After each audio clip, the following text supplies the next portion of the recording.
Hare Krishna. Hare Krishna, everyone. This is our third attempt at filming today and reading. First time we were moved on because they didn't want us to be part of the big movie they were filming in the area we were sitting. And then we sat down and we started, and the drilling and piling and pounding and slamming of construction work was a little too loud. And here we are in this tranquil area next to this beautiful flowing stream outside of Google's offices. So. Yeah, the headquarters, isn't it? Headquarters, I guess, I don't know, but yeah. Google headquarters. You can Google us. You can Google us. So, we're reading, what are we reading? Canto 3, Chapter 9, Text 14. Text 14, yes. Yeah. Of the Grantaraj Srimad Bhagavatam. Srimad Bhagavatam Bites Ki Jai. Right. Okay, so... Om Namo Bhagavate Vasudevaya. Om Namo Bhagavate Vasudevaya. Om Namo Bhagavate Vasudevaya. Okay, text 14. Let me offer my obeisances unto the Supreme Transcendence, who is eternally distinguished by his internal potency. His indistinguishable impersonal feature is realized by intelligence for self-realization. I offer my obeisances unto him who by his pastimes enjoys the creation, maintenance and dissolution of the cosmic manifestation.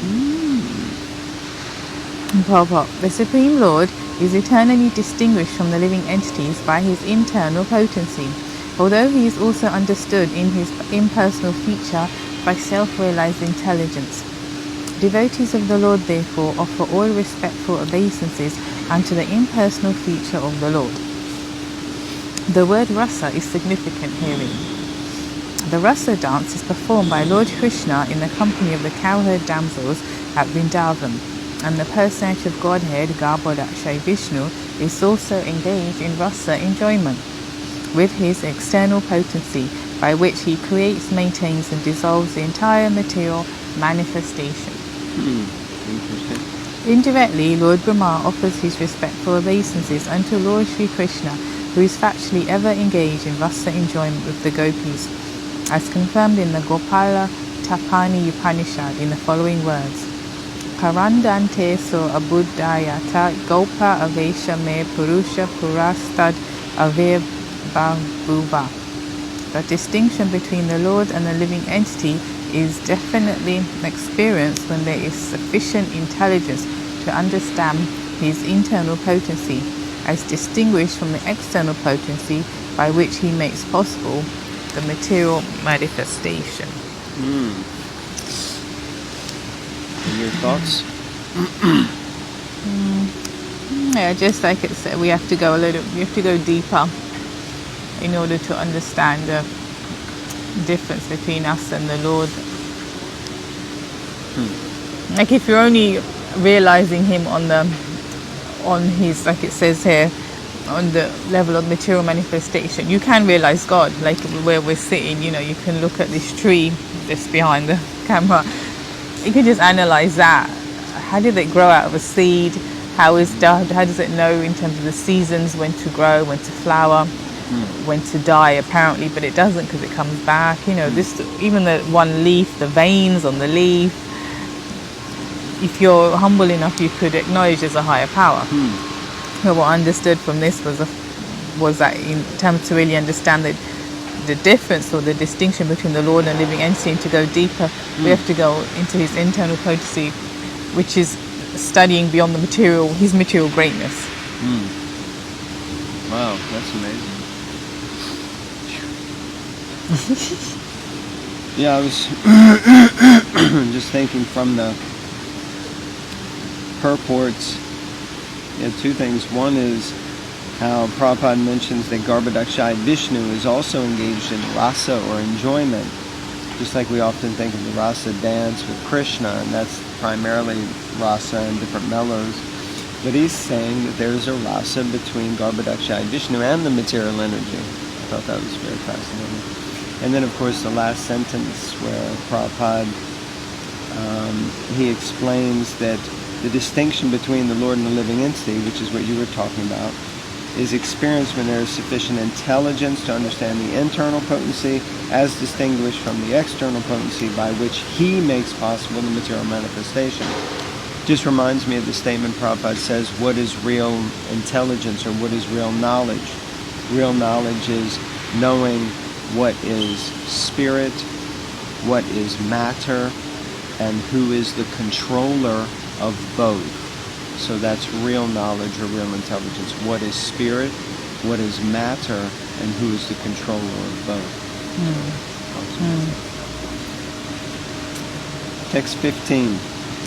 Let me take shelter of the lotus feet of him whose incarnations, qualities, and activities are mysterious imitations of worldly affairs.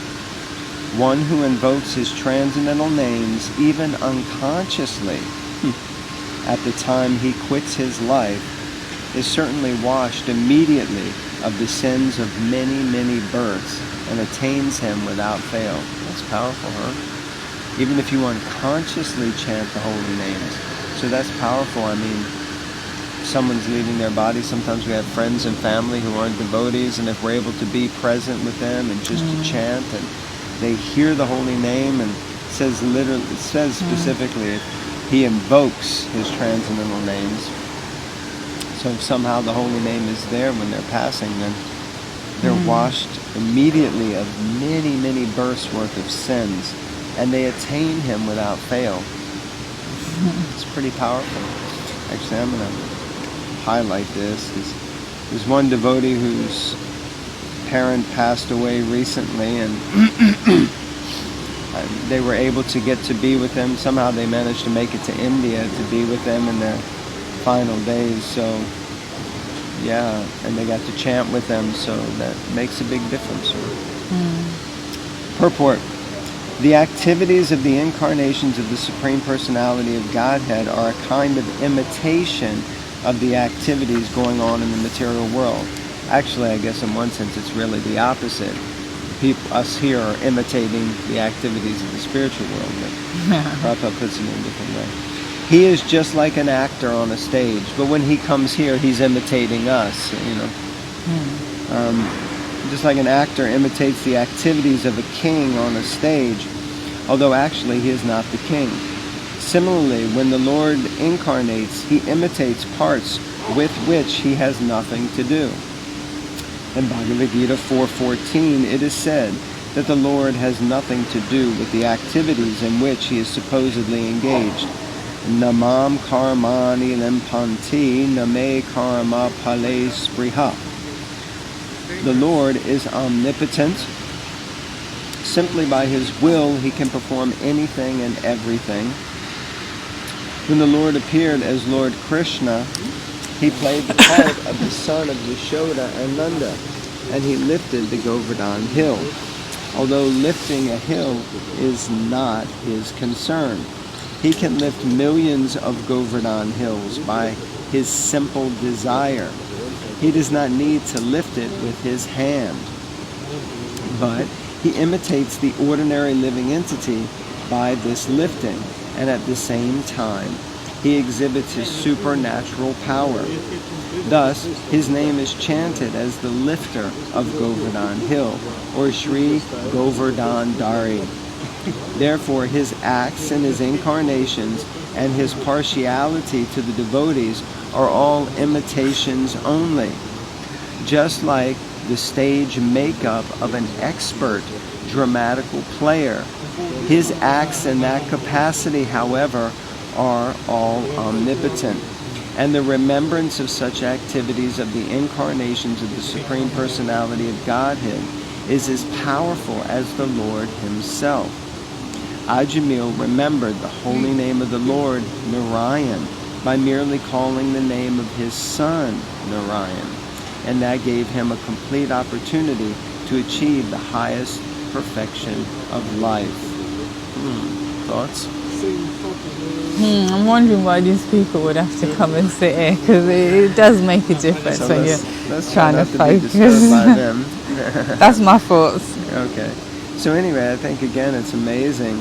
the potency and power that's being placed on the holy name of the Lord, and how important it is that we take shelter of the holy name and really give it our full attention.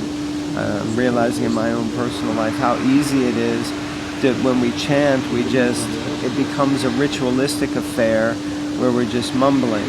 We're just trying to get the beads rolled over to 16 or whatever, however many we chant.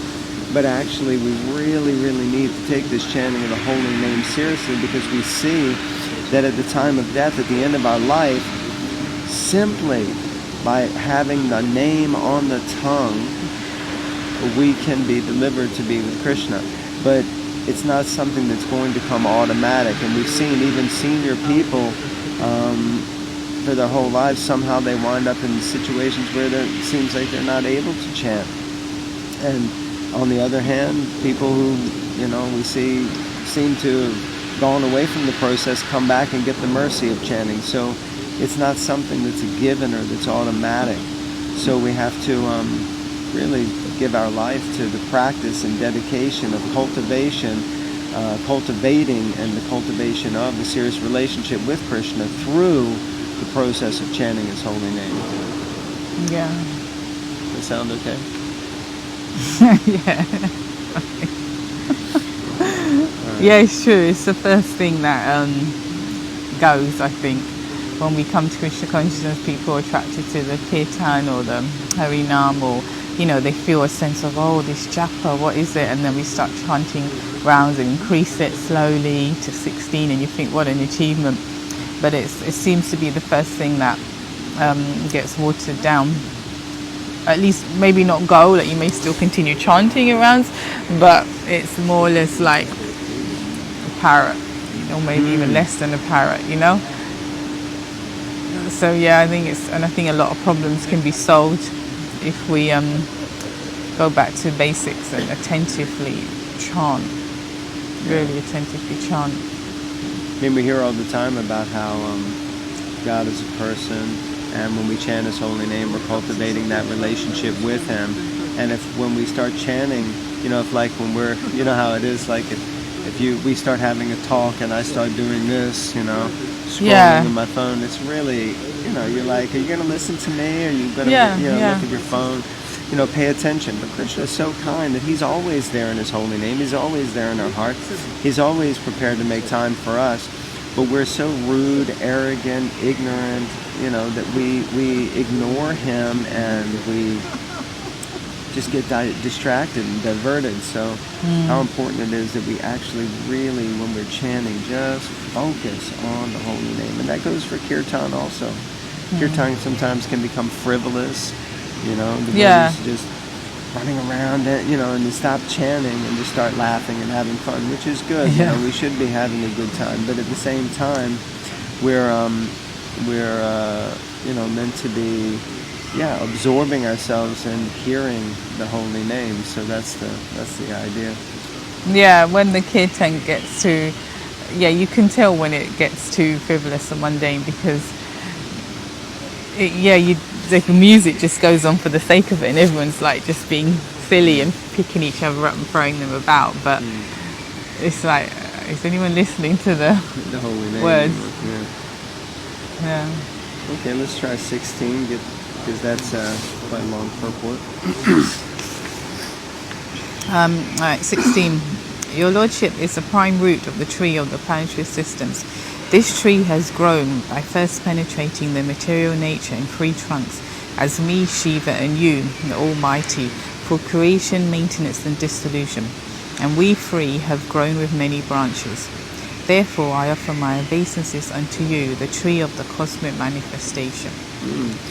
That's powerful. So Krishna is speaking, Vishnu, I guess Garbhodakshaya Vishnu is speaking here to Brahma. And he says, me, you, and Shiva are the three trunks of the tree.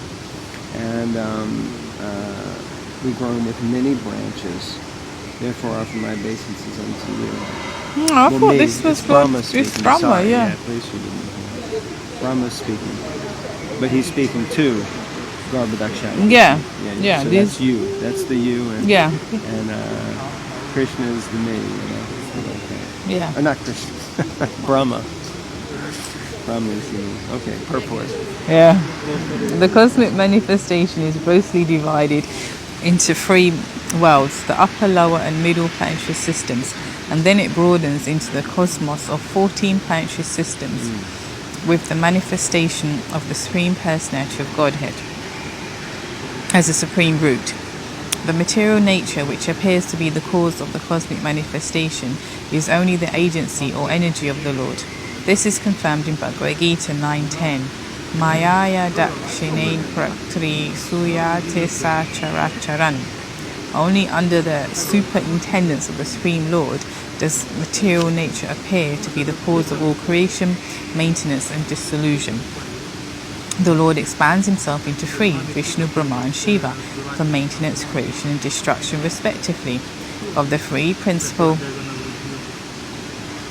agents controlling the three modes of material nature, Vishnu is the Almighty, even though he is within material nature for the purpose of maintenance.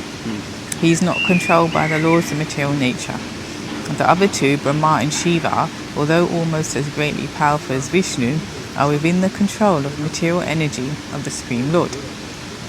The conception of many gods controlling the many departments of material nature is ill conceived of by the foolish pantheist. God is one without a second, and he is the primal cause of all causes. As there are many departmental heads of governmental affairs, so there are many heads of management of the universal affairs. So nice breakdown and explanation. 3 worlds, upper, middle, and lower, broken down into 14. And then we have explanation that Brahma and Shiva are almost as powerful as Vishnu, but not. And then Prabhupada basically deriding the pantheistic principle or idea that there are many gods. And Prabhupada says they're just departmental heads of the universe. And the universe has many affairs that need to be taken care of, but there is only one supreme God. And we may call him by many different names, but there is only one supreme God. Due to a poor fund of knowledge, the impersonalist does not believe in the personal management of things as they are. But in this verse it is clearly explained that everything is personal and nothing is impersonal. We have already discussed this point in the introduction, and it is confirmed here in this verse. The tree of the material manifestation is described in the 15th chapter, I was going to mention that, of Bhagavad Gita as the Ashwata Tree, whose root is upward. We have actual experience of such a tree when we see the shadow of a tree on the bank of a reservoir of water. The reflection of the tree on the water appears to hang down from its upward roots. The tree of creation described here is only a shadow of the reality which is Parabrahman, Vishnu. In the internal potency manifested in the Vaikuntha Lokas, the actual tree exists, and the tree reflected in the material nature is only the shadow of the actual tree. The impersonalist theory that Brahman is void of all variegatedness is just false, because the shadow tree described in Bhagavad Gita cannot exist without being the reflection of a real tree. The real tree is situated in the external existence of spiritual nature, full of transcendental varieties, and Lord Vishnu is the root of that tree also. The root is the same, the Lord, both for the real tree and the false, but the false tree is only the perverted reflection of the real tree. The Lord, being the real tree, is here offered obeisances by Brahma on his own behalf, and also on behalf of Lord Shiva. What an amazing purport describing the banyan tree, could really be used to support that, that section of Bhagavad Gita when you do Bhakti Shastri. Yeah, that's true. Yeah. And, there's so many things where Prabhupada discusses these. Yeah, it does expand on it more so than when you read it in the Bhagavad Gita. This is very nice, actually. Anything else to add? Maybe there's some questions about that tree and that idea, because of course we're speaking it knowing a little bit more about it. But if you read the beginning of chapter 15, you'll see how it's described. But most people, even when they read that, they become a little confused because it's not 100% so clear, and it seems a little bit like an upside down tree with its roots upwards. Or it's just a reflection in the water. Yeah. But the idea is that the root of the tree is in the spiritual world, and that comes down into the material world, and then you have the branches, and on those branches are birds and bugs and leaves and twigs and so many different things, and it describes that those are all different aspects of the material world. And the further that the branches come down, the lower the modes of nature or the planetary systems. The higher the modes, more mode of goodness, and the closer to the heavenly spheres. But what happens is you come all the way up to the point where there's Lord Brahma at the nearest point to the kind of, what looks like, it's because it's upside down, what looks like it's the base of the root of the tree. But then the roots are all based in the spiritual world and coming directly from Krishna. So then you have all the spiritual planets like that. Anyway, it's worth having a read. If you have questions, that'd be good. You can ask in the comments or open up some discussion. Like that. Anything else from your side? No, I think that's fine. Sorry, just making a nice note. It's good to make notes. And that's why I like to read on my iPad and read I keep in iBooks. I have all the Bhagavatam and different books there. And it's good to keep notes. Although I get so many notes, I don't know if I'll ever use them in this lifetime. But at least I'm taking notes. All right. Okay. Thank you very much for your kind attention. Please read Srimad Bhagavatam. And remember, if you're interested in a set of Srimad Bhagavatams to grace your home, then let us know. And we'll make sure we can sort something out for you. Hare Krishna. Hare Krishna, everyone. Srimad Bhagavatam ki Jai, jai. jai, jai.